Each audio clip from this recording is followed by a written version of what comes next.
Hi everybody. Today I'll be installing the HELLA RALLYE 4000 spotlights on my Landcruiser. These spotlights are the Eurobeam. I prefer the Eurobeam over the pencil beam or the wide beam, which is sort of like a fog light. I've used a pair of these on my 4Runner and they did a phenomenal job many times over the years, and I've had them for about 15 years now and they work perfectly. So we'll do the content of what's in each box. There are 4 versions of the RALLYE 4000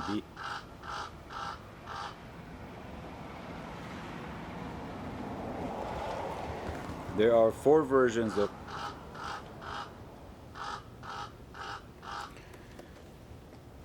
there are 4 versions of the beam. There's the fog beam, the cornering beam, the Euro driving beam, and then the pencil beam. I chose personally on the ones that I'm going to put on the Landcruiser the Euro driving beam. It gives a very nice depth when driving, as well as the corners. So it's like an all-around light that I have.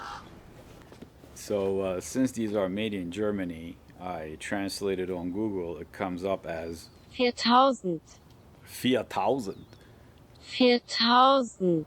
4000. 4000. 4000. Let's go ahead and unbox the 4000 and see the content of each box. We have INA brackets and the wiring harness. We have the HELLA H1 100-watt halogen. We got some instructions and the lamp itself.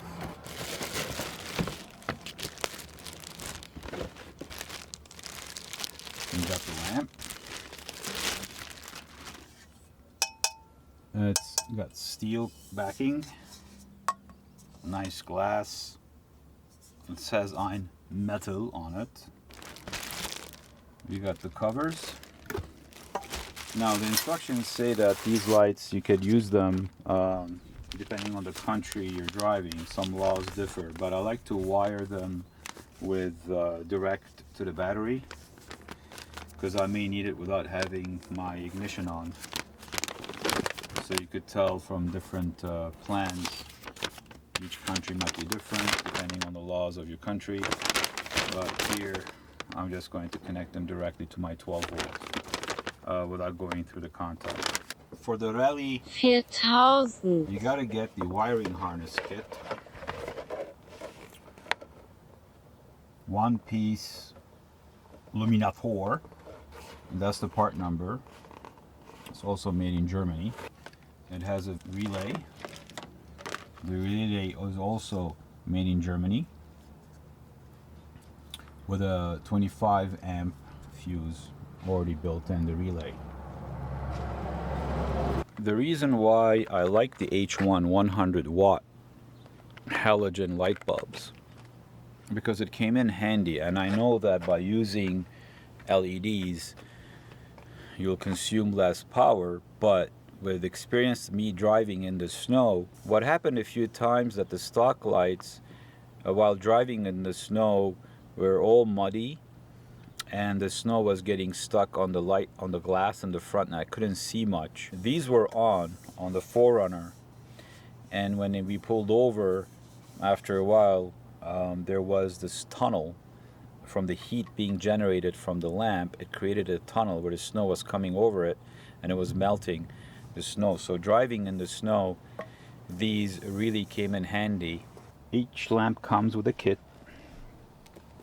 We got rubber gaskets, mountings, additional options for lights, mounting bracket. So the lamp sits on this, and then this sits on the car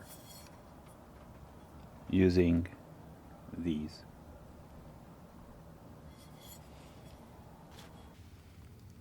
So it says here, Allen key is not included in scope of delivery, in case you're wondering from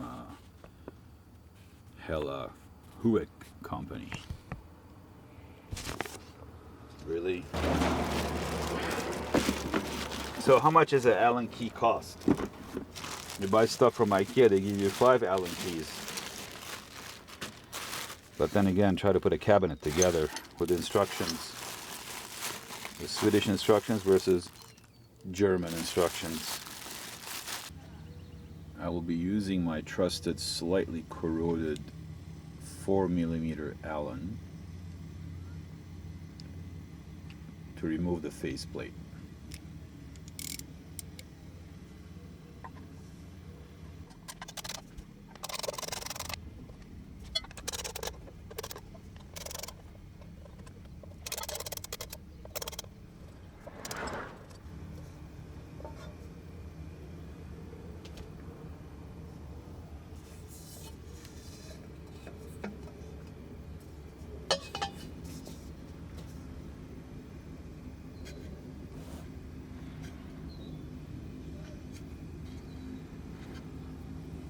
This is the wiring kit that we need to put into Hella.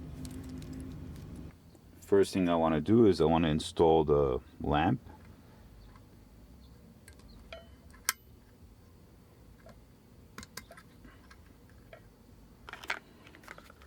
This is the light bulb.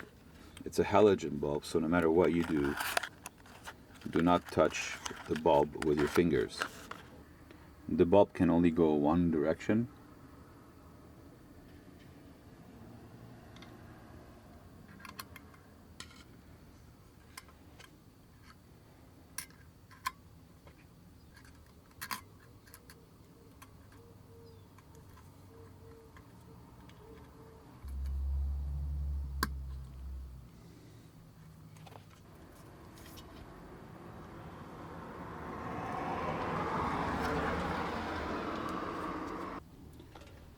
In some parts of Europe, there's this little light bulb that is used for parking. I'm not going to use it for parking, so but I'll put the bulb in anyway, and I'll put it in its placeholder just to keep maybe any moisture, any debris, or any dust, whatever, from coming in.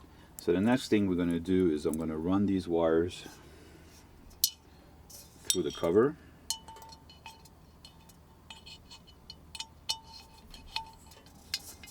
Close the plug.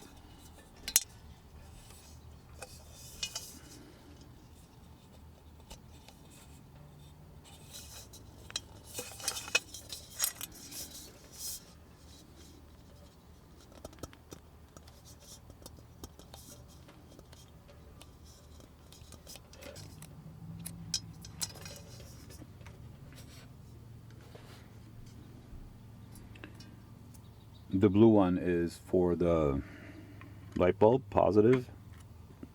The brown one is for the ground.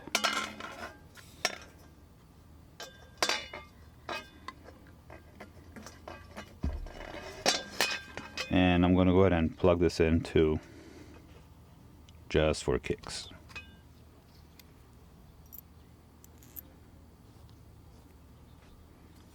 You run this nut through that. So it'll be in place when you're tightening at the bottom. You put the gasket above it. This goes at the bottom of the lamp. Then you put this bracket inside the lamp.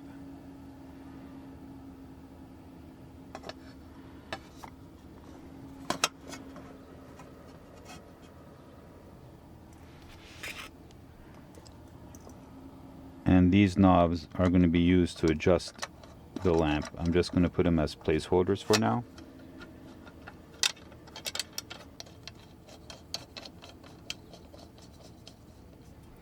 So this will shift back and forth, up and down, in order to get the right alignment.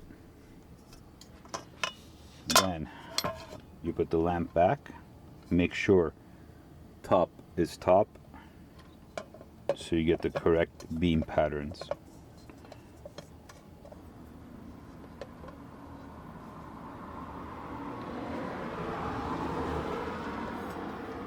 I'll take back my slightly corroded 4mm Allen key.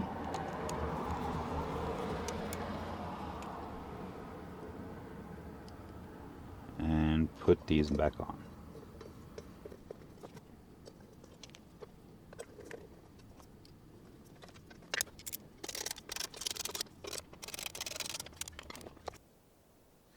I went ahead and I moved the lamps over to the bumper. Using the pre-drilled holes, which were already powder coated, I hand tightened the nut that's in the back of it and then manually adjusted the lamps. The wiring that comes out of each lamp has the brown wire that will be connected over to the ground or the chassis of the vehicle. The blue wire will be connected to the power supply, which is the relay in this case, and the yellow is used for the parking lamp. I found a nice location for the wiring harness relay. I ran my wires to the lights through this wire loom. This is going to go to the one to the driver's side, and then it continues on to the end to the passenger side. I connected the brown to the ground of the car, and then the blue to the blue. I ran it through the wiring loom, and the second one I also connected it to the ground of the car. To connect the wires together, I used the solder seal wire connectors, and in my previous video I showed you how it's done using a heat gun. To tighten the bolt to the bumper, I use this gear wrench, 17mm. Now that we completed the installation of the lights on the front bumper, I'm going to go ahead and put the light switch on the dashboard. Since I'll be adding a lot of accessories on the back of the Landcruiser, also on the dashboard in the front, like a USB plug connected straight to the battery, a refrigerator, the rear lights, the floodlights that I have, and many other ones that I'm going to end up adding, maybe the dash cam. I will be connecting all of those into a fuse box, which is a smart way to go. And then the fuse box will be connected to a circuit breaker. I chose this one. It's a thermal circuit breaker. It's 100 amps. And if it breaks, obviously this thing comes out, and then you could reset it. I'll be placing the circuit breaker very close to the positive terminal. I'm going to attach it to the battery with the Velcro. It's going to be pretty durable. The ones that I use never peel off, even from the heat or any water. And then from the positive terminal to the circuit breaker, and then from the circuit breaker over to the fuse box, which I'll be showing how to install it later. I made this wire heavy duty that I'm going to connect from the positive battery terminal over to the circuit breaker using these lugs that I got from the internet. I've had this really handy hammer cramping tool. I'll show you how to use it. I'll put links in the description as to where I got them from. I put this heat shrink tubing on both sides, and I'm going to be using this hammer cramping tool to cramp this lug over to the cable.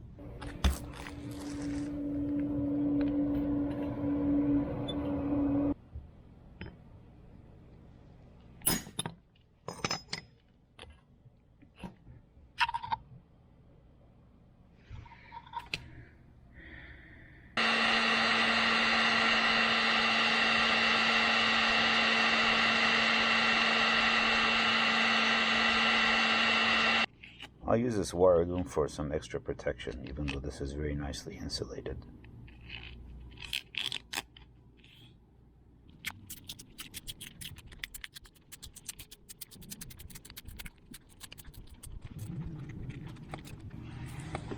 Once I added the circuit breaker onto the battery, I will be connecting the circuit breaker over to my fuse box. I'm using a Safety Hub 100 fuse box. It has 4 ATC fuses for small accessories up to about 30 amps. And then it also comes with 3 MIDI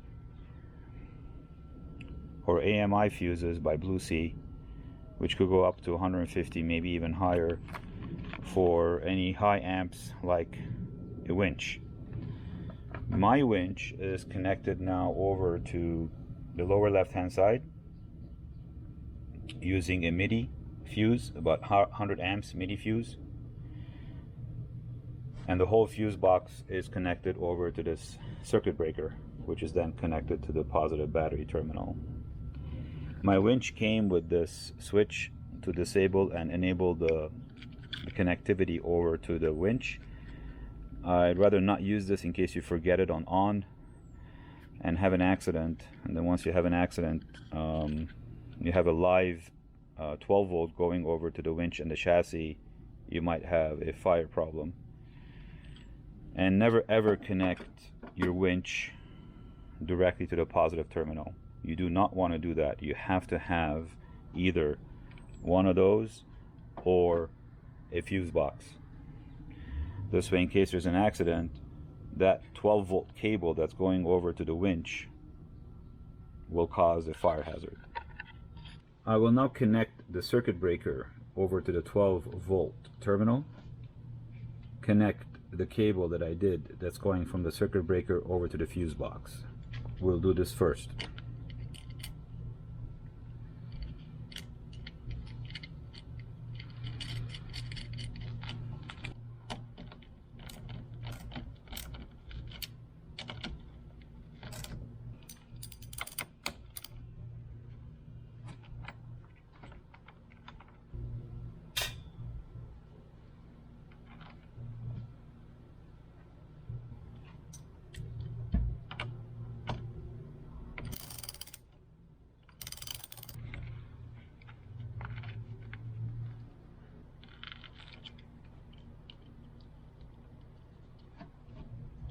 The HELLA kit came with these, with this light switch for on-off,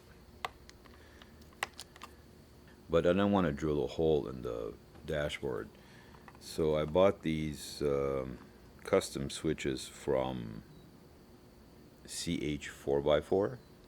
I'll put the link down in the description. This is an OEM fit on the Toyota dash, so you remove one of the empty ones and put this in place, and it also lights up from the inside.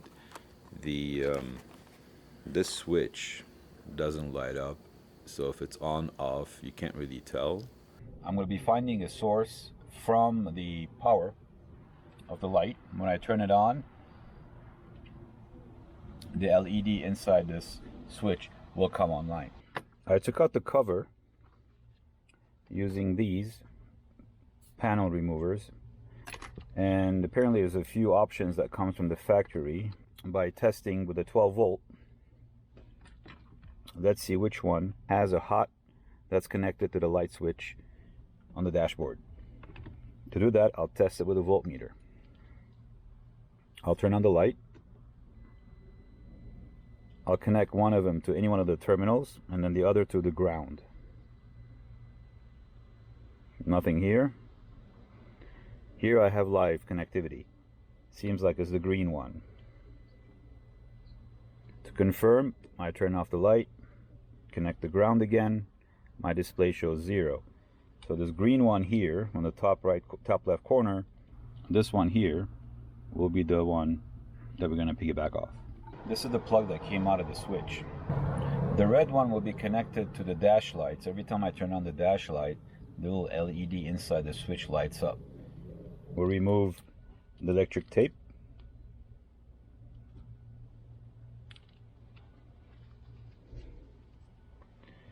We'll be using this one. I found an exposed bolt over there that I want to connect the ground to with the ring connectors. I went ahead and I stripped the ground wiring that came from the kit, and I connected the ring terminal. I connected the 2 grounds for the 2 wire switches onto that bolt. I'll be using these wire connectors to connect the existing wire onto the light switch wire.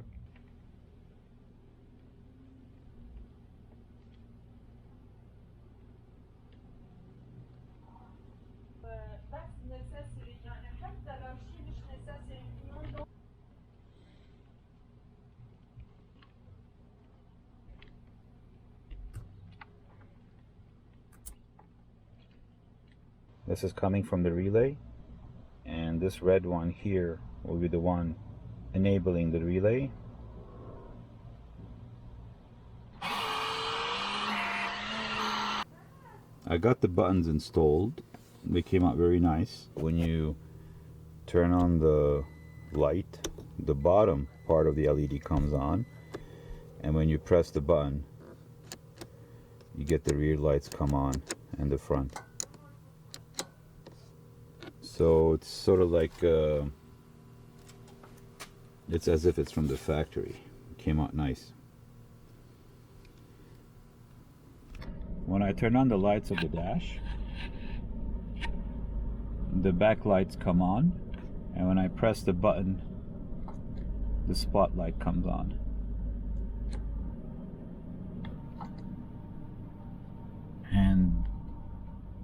And this is what it looks like when the HELLAs are on. I prefer to adjust them and raise them up, but that's how it looks like when they're on. If you enjoyed watching this video, learned something from it, was advantageous for you, how to wire any lights, including these HELLAs, 4000. feel free to donate a cup of coffee. The link is below in the description. And stay tuned for the bloopers.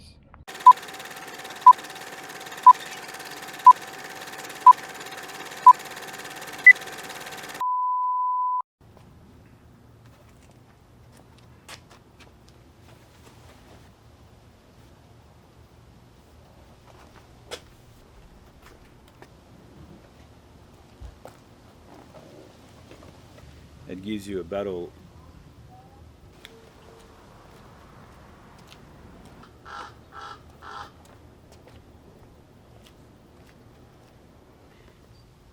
how do you say that?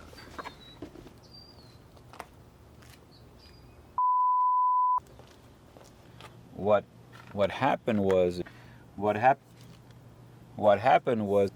happened a few times. Very powerful lamps.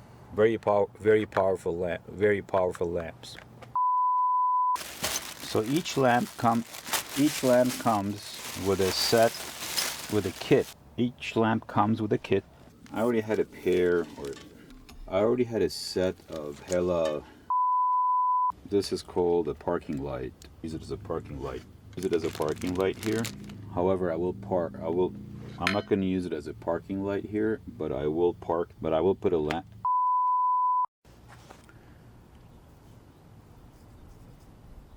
I decided to put all sorts of in case there's a